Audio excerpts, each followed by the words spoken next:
NFL free agency typically isn't this captivating, I must admit. Because of the implementation of the franchise tag, a lot of teams have the ability to retain their best players, meaning it's very rare to see a superstar NFL player go from one team to another, and typically when they do, it's as a result of their former team obviously being okay with the departure of the star player. But this year is different, and I must admit, I don't think we have seen a situation like this in almost 7 years. And I'll tell you what I'm talking about in just 1 second, as guys, if you are new to my channel and you want daily NFL football news delivered straight to your device, make sure you subscribe and turn on notifications, as this is a brand new channel and every subscription helps the channel grow.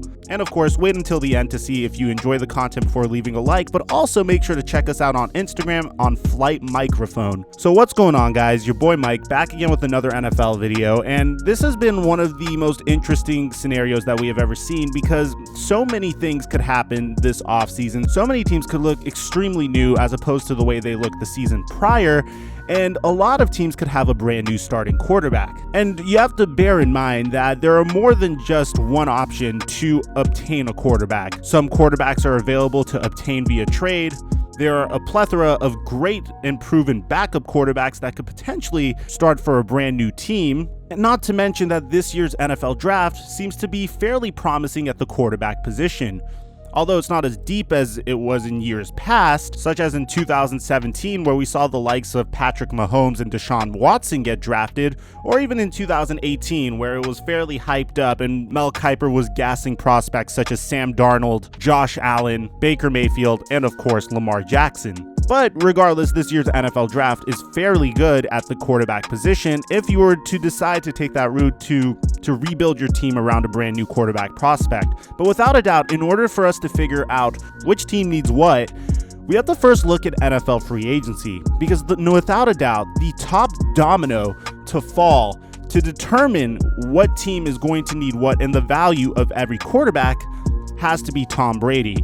Now, Tom Brady's situation is extremely unique, and the best situation that I can compare this to is a situation that occurred 8 years ago when another future Hall of Fame quarterback that won multiple NFL league MVPs hit the open market after getting surgery on his neck. And I'm talking about Peyton Manning.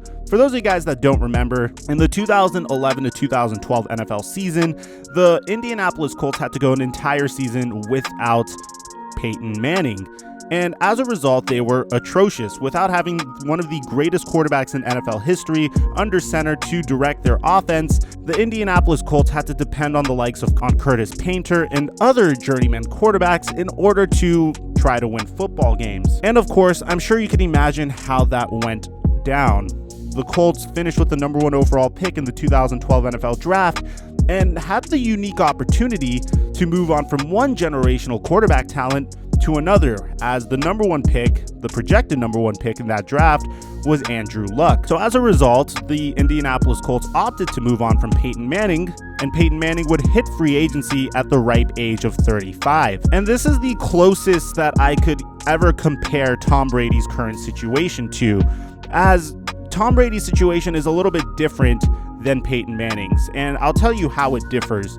Tom Brady is coming from a regime that is known for stability and a consistency of winning championships no matter what weapons they have. Bill Belichick has shown that he could win a Super Bowl in many ways, whether it being through a high-octane offense and a terrifying aerial attack, or a suffocating and aggressive defense that also featured a balanced running attack, which is how they've been winning championships more recently, as players like Rob Gronkowski and Josh Gordon are no longer with the New England Patriots. This is not the New England Patriots of 2008 that saw Tom Brady throw many touchdowns to Randy Moss.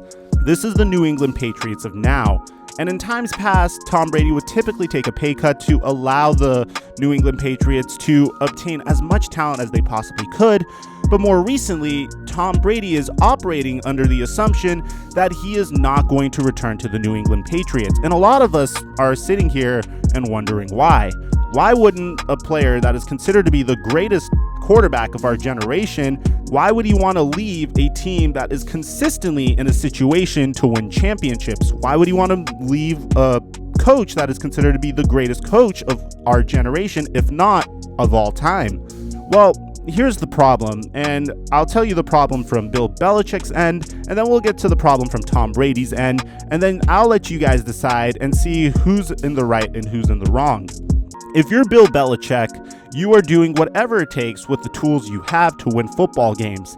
And in Bill Belichick's case in this season, you have a quarterback who is still extremely effective at reading defenses and picking apart defenses, but obviously can't throw a 50-yard deep ball anymore. So as a result, you're leaning on a balanced running attack and a suffocating defense, and having your quarterback audible at the line of scrimmage to adjust the plays to give your offense an advantage. Now, obviously, if you're Tom Brady and you're willing to be playing at the age of 42, you're chasing something way greater than just winning games. And I don't care what Tom Brady says, no matter how many times he says we're just trying to win games, Tom Brady is clearly chasing something greater. He's trying to push his legacy as far up to the top as humanly possible.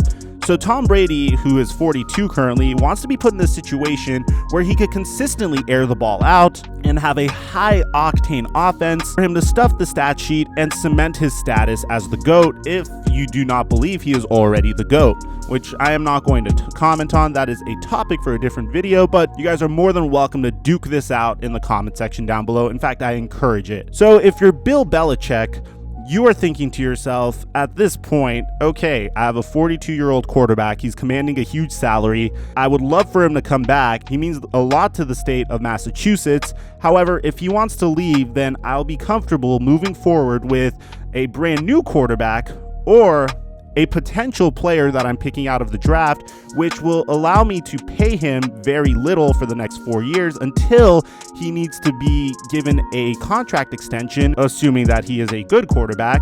And with that additional capital that I save, I could invest in other parts of my team and form a brand new identity for the New England Patriots to compete for championships. Meanwhile, Tom Brady is clearly frustrated at the lack of weapons he has on offense, his best weapon on offense being Julian Edelman.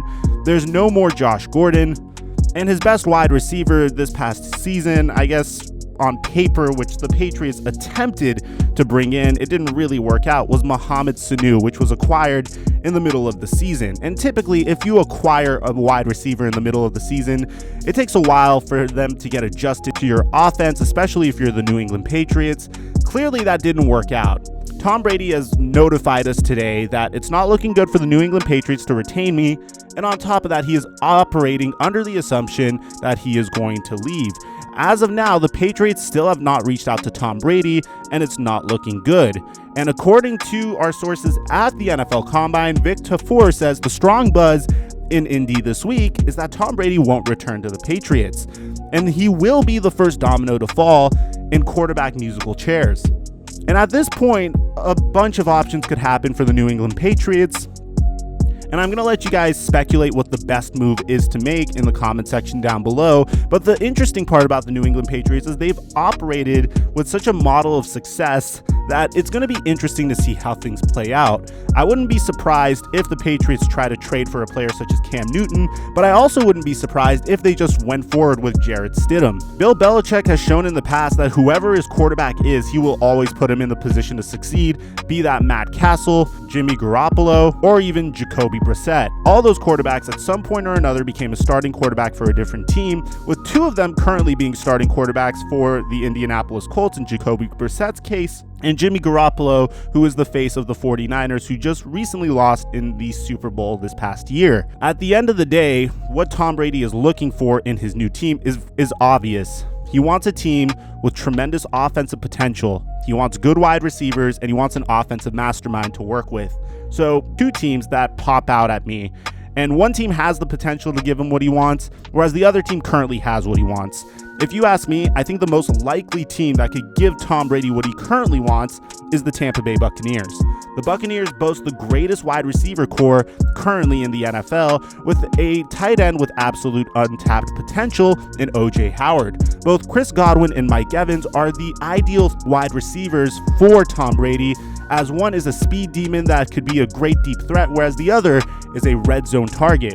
You add O.J. Howard to that mix, and maybe you try to get some additional O-line help, and you put Tom Brady in the mix, and you'll have a lot of fun football, assuming that Tom Brady could still air it out. But that's the one question that I have to ask. Does Tom Brady still have the arm to maximize those two wide receivers' potential? Does Tom Brady still have the ability to get the most out of those players? Let me know what you guys think in the comment section down below. I'm your boy Microphone, and I'll be bringing you guys updates on this story throughout the year.